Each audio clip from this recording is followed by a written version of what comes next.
Qu'est-ce que la systémie de l'esprit, partie 1? D'où vient la souffrance psychologique? Pourquoi souffrons-nous sans être exposés à des situations physiquement douloureuses? Pourquoi les problèmes que nous pensions avoir surmontés ont tendance à revenir? D'où viennent les maladies psychiques? Qu'est-ce qu'un psychisme sain? Pour répondre à ces questions et après plusieurs années de recherche personnelle, de formation, de lecture et de prise de conscience, j'ai développé la systémie de l'esprit afin de rendre l'architecture de la conscience accessible à tous.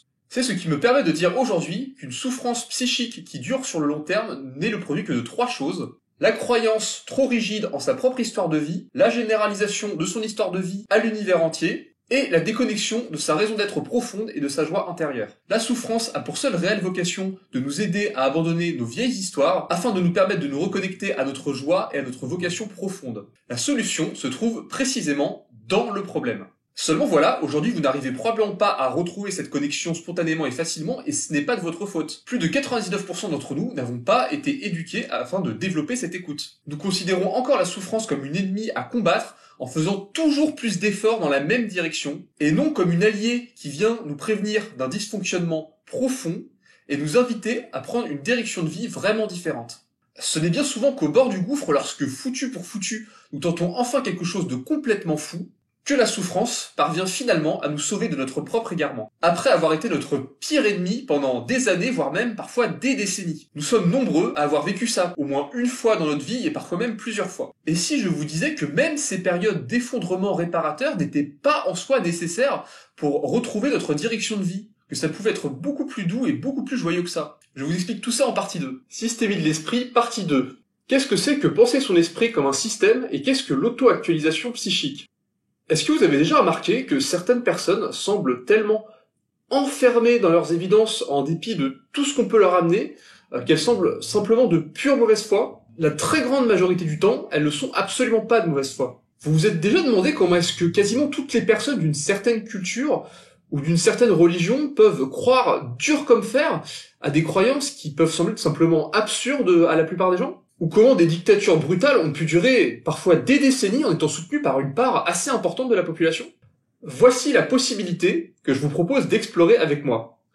Cette personne qui croit en des choses totalement absurdes, nocives et en dépit de toutes les évidences, c'est moi, c'est vous, c'est nous tous en fait. Personne n'est épargné et personne ne le sera jamais réellement. Car, en fait, notre esprit ne sert réellement qu'à créer une immense illusion qui semble cohérente. En fait, ça a toujours été sa fonction et c'est ce qui assure notre survie au quotidien. Sans ça, l'humanité ne se serait jamais développée vraisemblablement. Je crois qu'il n'existe véritablement qu'une seule illusion plus grande que les autres, et c'est celle de croire qu'il serait réellement possible de s'émanciper de toutes les illusions pour atteindre une espèce de pureté ou de vérité virginale. Oui, je suis devenu assez critique du film Matrix avec le temps. Votre vie est une sorte de grande pièce de théâtre, de grande farce, dans laquelle vous avez un rôle spécifique à jouer, jusqu'à ce que vous ayez résolu votre arc narratif d'une façon satisfaisante. La souffrance psychologique, dont nous avions parlé en partie 1, commence lorsque vous rejouez continuellement la même scène, sans réussir à trouver la sortie. Ou lorsque vous vous mettez à enchaîner les remakes et les suites réchauffées, plutôt que d'enfin écrire vraiment une nouvelle histoire. En systémie, ce phénomène porte le nom à ces techniques de boucle de rétroaction négative. Votre psychisme, en fait, s'autorégule, il maintient sa forme pour résister aux agressions extérieures qui pourraient lui provoquer un changement plus profond. Ça lui permet de rester dans son état actuel, un état dans lequel il se sent en sécurité.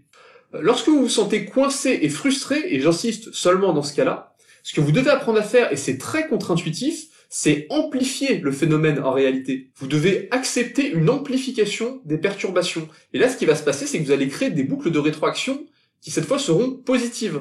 Elles vont augmenter l'amplitude du phénomène jusqu'à provoquer un point de rupture. C'est la désintégration positive décrite par Dabrowski. Une période de chaos qui vient nettoyer les vieilles histoires périmées afin de laisser suffisamment de place pour écrire de nouvelles histoires beaucoup plus réjouissantes et positives. Après l'hiver, le printemps. Ce processus s'appelle l'émergence. Les premières fois, ce sera souvent très éprouvant, par manque d'habitude et parce que la quantité de vieilles histoires à dépasser sera assez importante. Avec le temps et la confiance dans le processus, ça devient de la simple hygiène psychique quotidienne. Systémie de l'esprit, partie 3. Vulnérabilité et auto-empathie. Lâcher pour évoluer. Comment est-ce que l'intégration de votre énergie féminine peut vous aider dans votre auto-actualisation? Ce que je vais dire pourra paraître controversé tant pour les progressistes que pour les conservateurs. Je considère qu'il existe des énergies et des visions masculine et féminine, qui précèdent toute forme de construction sociale. Et ça ne signifie pas que rien n'est construit socialement. Je considère que ces énergies sont loin d'être entièrement limitées à ce que nous avons entre les jambes,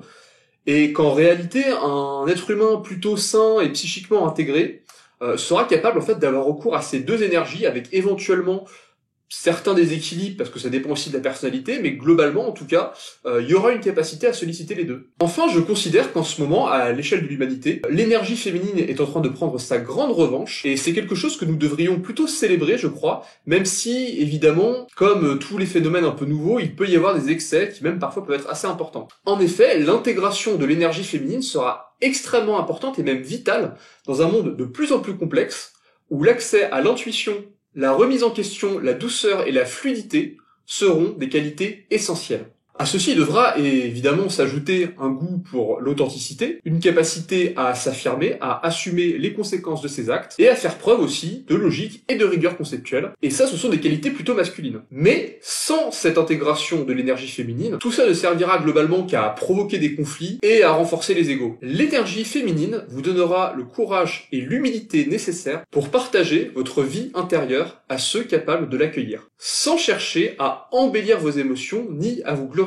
Elle vous aidera à accepter les endroits où vous êtes impuissant et à devenir capable de vous consoler, de développer une réelle empathie envers vous-même plutôt que de simplement vous juger et de vous dire que vous auriez juste dû faire plus d'efforts. Le développement de cette capacité d'autocompassion va vous permettre de vous relier très puissamment à votre raison d'être, de sortir du jugement d'autrui et vous aider à avoir une action plus juste et régénératrice dans le monde. Ainsi, vous vous mettrez à suivre les courants de la rivière de la vie plutôt que de lutter contre. Comme le dirait Jean de La Fontaine, le roseau plie mais ne rompt pas, alors que le chêne, lui, est robuste, mais il s'effondre complètement à la première grosse tempête. Systémie de l'esprit, partie 4, thérapie fonctionnaliste et thérapie transformatrice. Une thérapie a-t-elle pour but de rendre le patient plus conforme à ses propres attentes et aux attentes de la société dans son ensemble, ou au contraire est-ce qu'une thérapie doit aider le patient à s'engager sur un chemin véritablement divergent? Qu'est-ce qui permet d'évaluer qu'une thérapie a été bénéfique? Nous vivons encore fortement dans le règne de la technique et de la technologie au service de notre ego, et la grande question aujourd'hui est souvent, est-ce que nous avons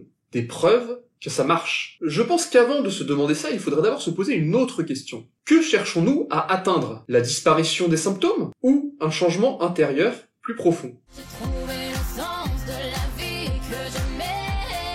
Dans un monde où le but est avant tout d'avoir des individus fonctionnels, conformes aux attentes, et où l'on veut des résultats rapides, ce sont ce que j'appelle les thérapies fonctionnalistes qui règnent en maître. Leur vision du soin psychique est assez grandement standardisée, avec des grilles de symptômes, des protocoles à appliquer, éventuellement des prescriptions de médicaments, et des résultats attendus. Le but est de faire disparaître rapidement les symptômes les plus gênants, afin que le patient puisse retrouver un état précédent considéré comme meilleur ou plus souhaitable. Par exemple, arrêter de rester dans son lit toute la journée à déprimer et être capable de retourner au travail et d'être productif. Cette approche est bonne en réalité pour des situations urgentes comme des crises intenses ou pour des déséquilibres ponctuels, mais elle a le grand défaut de ne pas traiter les problèmes de fond. Dans le meilleur des cas, elle peut permettre de stabiliser des gens pendant des années dans un état qui n'est pas parfait mais qui, disons, limite la casse. Dans le pire des cas, il va y avoir des rechutes périodiques de plus en plus importantes, qui vont nécessiter des traitements de plus en plus lourds, jusqu'à peut-être l'hospitalisation. Et puis, il y a les thérapies transformatrices. Elles amènent sur un chemin souvent plus long et plus incertain, où la relation humaine, l'empirisme et le savoir-faire acquis par l'expérience reprennent toute leur importance. Certaines thérapies qui portent le même nom peuvent être fonctionnalistes ou transformatrices en fonction des sous-courants et des types de thérapeutes. C'est pourquoi je ne me permettrai pas de donner de liste ici de qu'est-ce qui est une thérapie transformatrice et qu'est-ce qui est une thérapie fonctionnaliste. Dans l'approche transformatrice, le but est de retrouver les causes profondes du mal-être et les refoulements émotionnels associés. Nous sommes des émotions réprimées. De déconstruire l'histoire de vie et tous les conditionnements qui ont été accumulés pendant des années afin de permettre l'expression d'un chaos libérateur. C'est ça, la désintégration positive. Sur ce nouveau terrain en friche, le patient va alors pouvoir reconstruire une nouvelle histoire, bien plus alignée avec sa raison d'être et bien plus réjouissante. Systémie de l'esprit, partie 5. Une vision systémique de la maladie psychique. Rappelez-vous des deux questions que j'avais posées en partie 1 de cette mini-série. D'où viennent les maladies psychiques et qu'est-ce qu'un psychisme sain? Durant les années 60, et dans le cadre du mouvement de la contre-culture, le mouvement de l'antipsychiatrie a proposé une critique parfois radicale de l'aspect construit socialement des troubles mentaux. Ce courant dénonçait et mettait en évidence toute la domination sociale qui peut se cacher derrière ce qui se présente comme une simple prise en charge de personnes malades. Il est ainsi tout à fait possible de voir la notion même de maladie mentale comme une simple construction sociale d'une pensée dominante. Ici, je compte vous proposer une vision plus nuancée et plus systémique de la question. Je considère que les maladies psychiques sont en réalité une manifestation de l'immense capacité d'adaptation et de résilience de notre système nerveux face à des situations de vie qui peuvent être extrêmement traumatiques. En fait, parler de maladie nous éloigne de la compréhension profonde du mécanisme qui est à l'œuvre. Plutôt que de maladie psychique, il faudrait plutôt parler de mécanisme d'adaptation rigide. Notre cerveau ne sert pas à dire ce qui est vrai, nous en avons déjà parlé,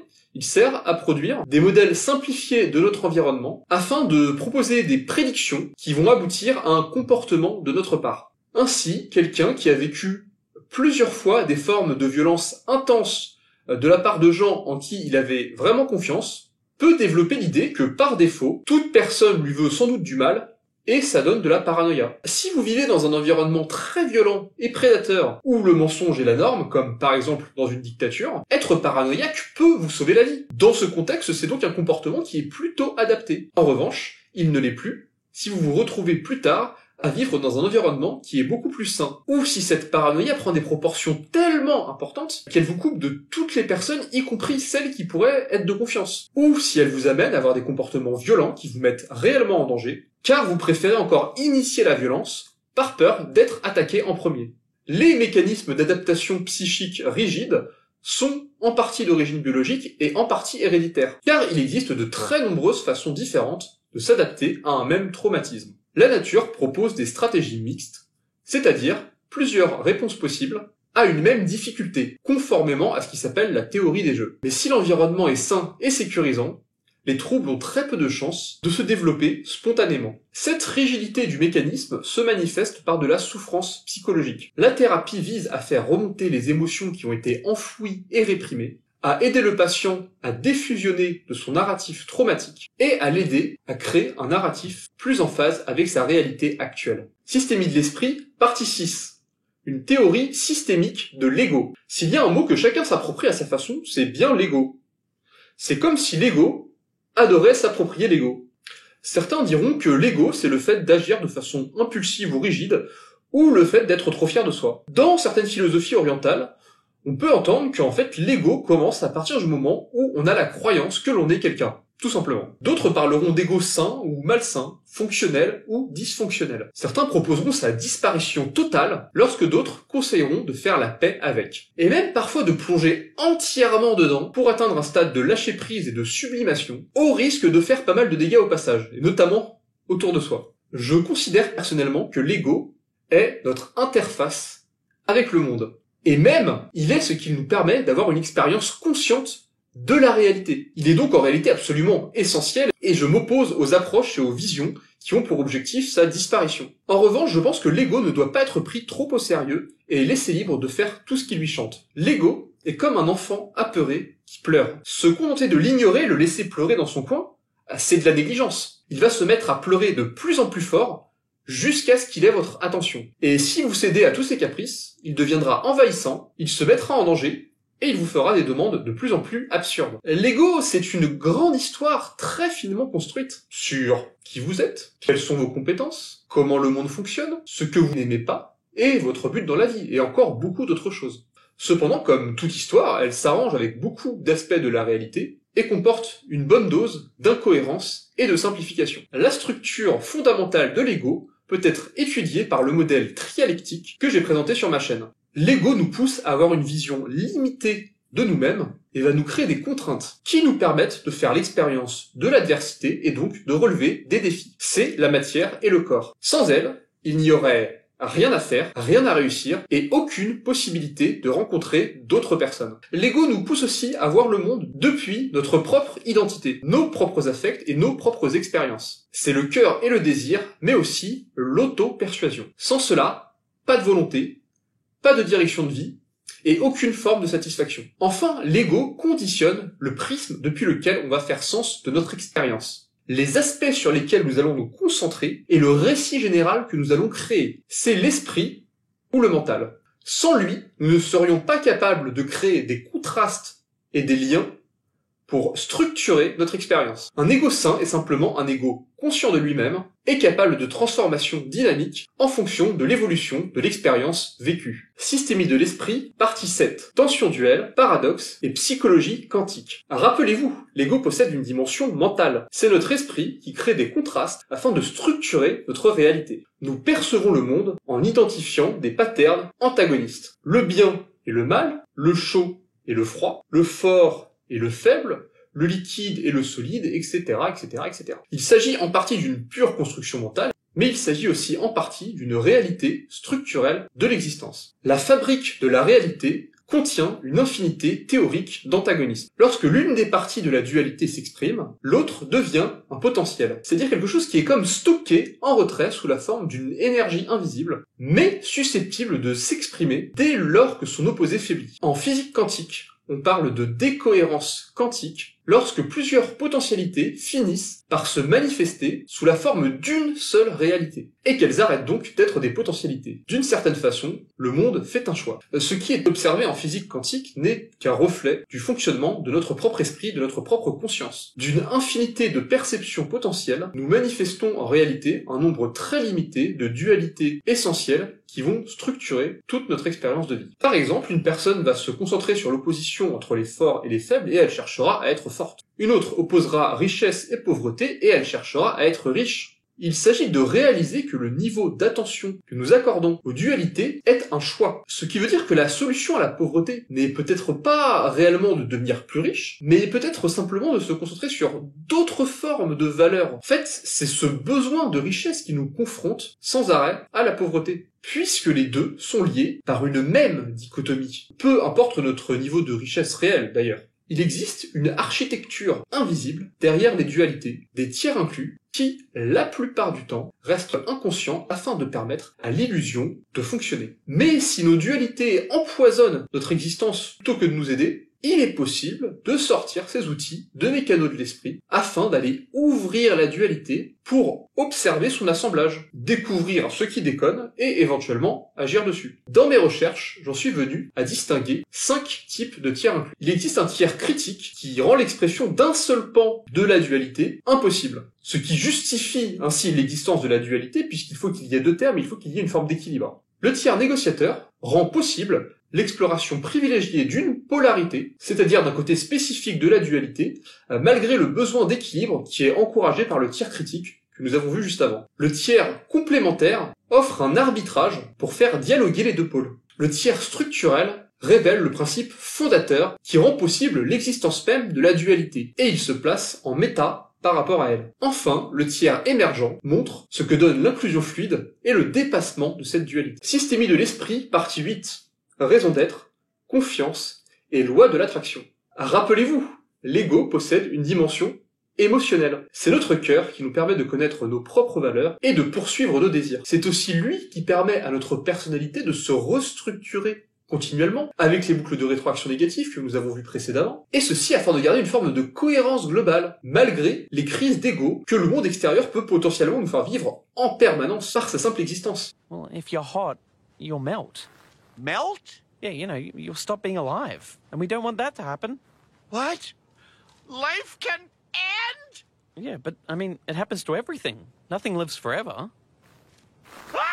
Pour rendre cette restructuration possible, notre ego doit être dirigé par une raison d'être. Pour un ego souple et conscient de lui-même, cette raison d'être sera dite évolutive.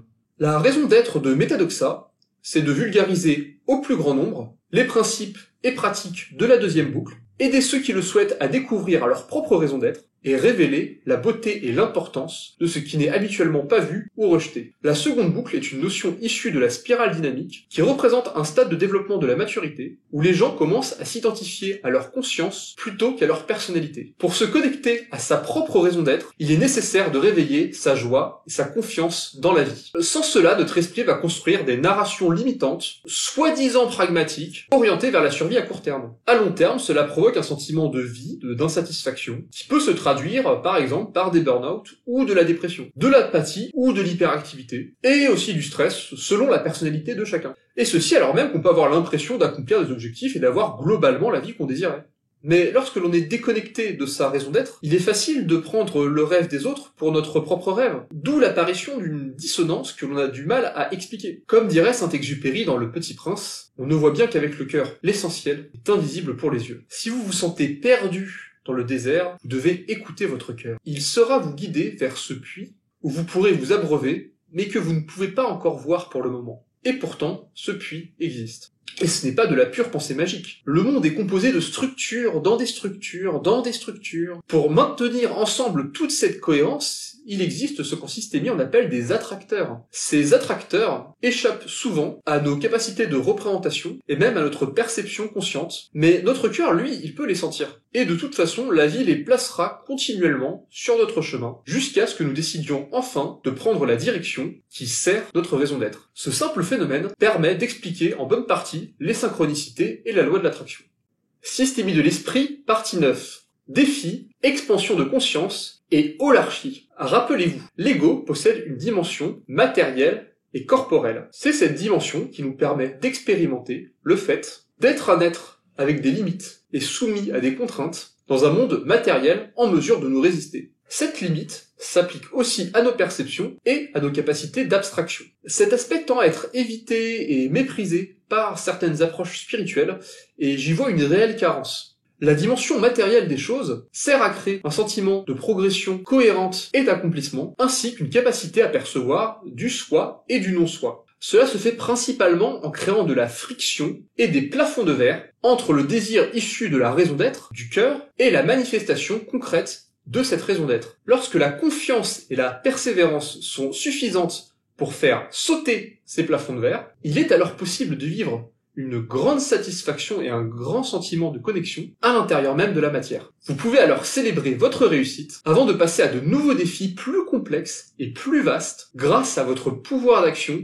nouvellement acquis. Vous venez de vivre une expansion de conscience qui peut avoir des conséquences matérielles. Cette expansion est dite non linéaire car vous allez alterner des périodes de développement rapide et de blocage en raison de membranes, les fameux plafonds de verre, qui permettent de maintenir votre expérience dans un certain niveau de complexité tant que vous n'avez pas maîtrisé le niveau présent. Que ce soit sur un plan psychique ou corporel, nous vivons dans des bulles. Et du point de vue égotique, nous sommes des bulles.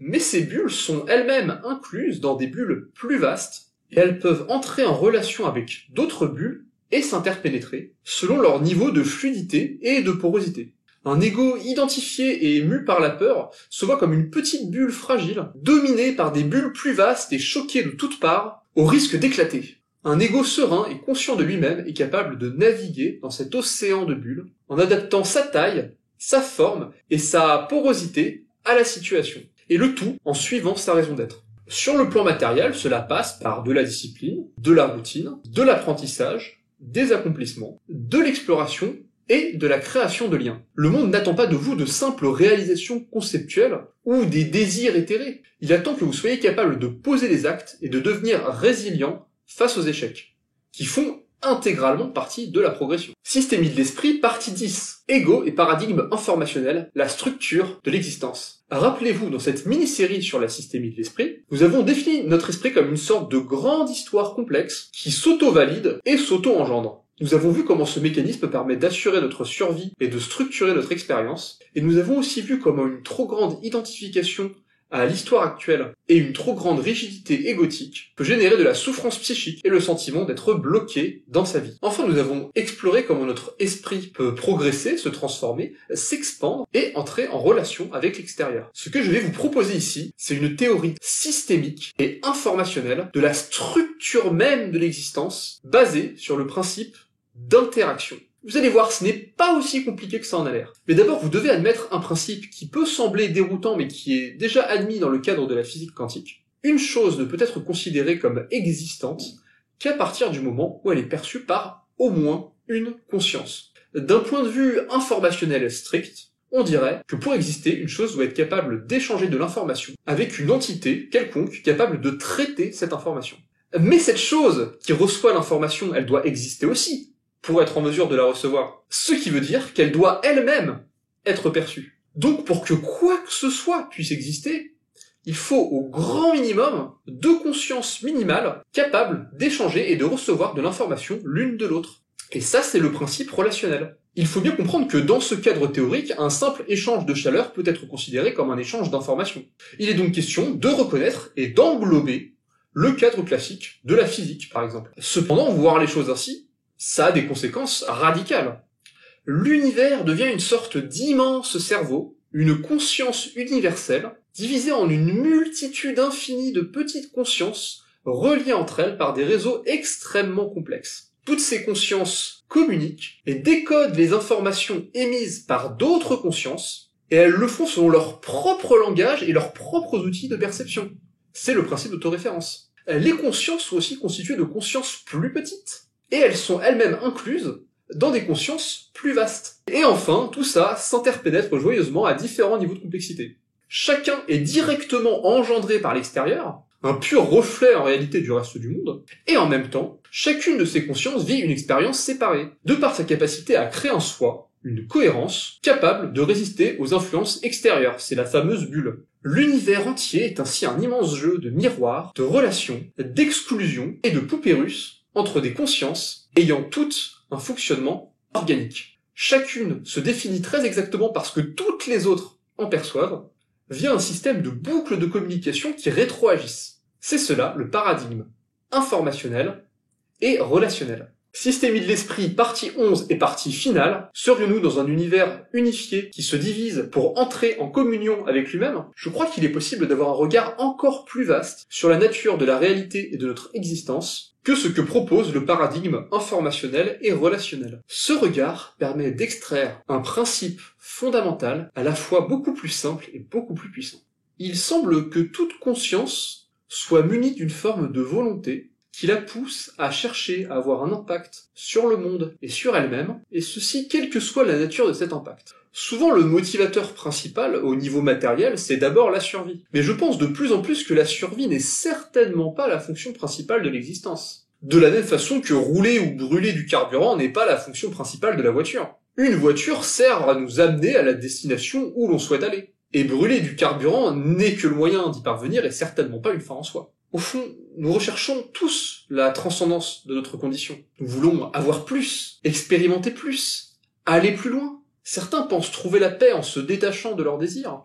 J'y vois en réalité une philosophie nihiliste et mortifère, et sans doute d'ailleurs une mauvaise interprétation occidentale de certaines approches orientales probablement bien plus nuancées que ça. Nous aimerions devenir semblables à Dieu. Une existence sans souffrance, sans limite, sans incertitude, mais aussi sans satisfaction de la progression, et aussi sans possibilité de rencontrer une altérité, un alter ego, un autre soi, c'est-à-dire quelque chose qui nous échappe et nous résiste en réalité. Dieu en tant que transcendance est une potentialité infinie, quelque chose qui pourrait être tout, manifester tout, mais qui concrètement n'est qu'un néant absolu, incapable même de se connaître lui-même. Pour pouvoir expérimenter concrètement toutes ces potentialités, pour pouvoir effondrer sa fonction d'onde infinie, il doit alors jouer une immense pièce de théâtre à l'échelle universelle, et s'immerger entièrement dans chacun des rôles jusqu'à s'y perdre. De ce désir émerge la création et toutes les consciences qui se vivent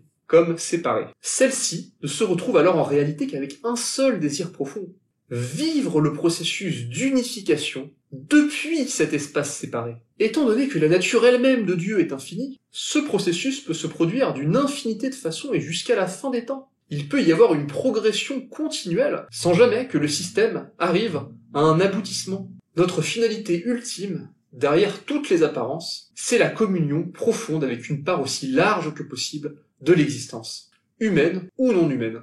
Alors, au boulot!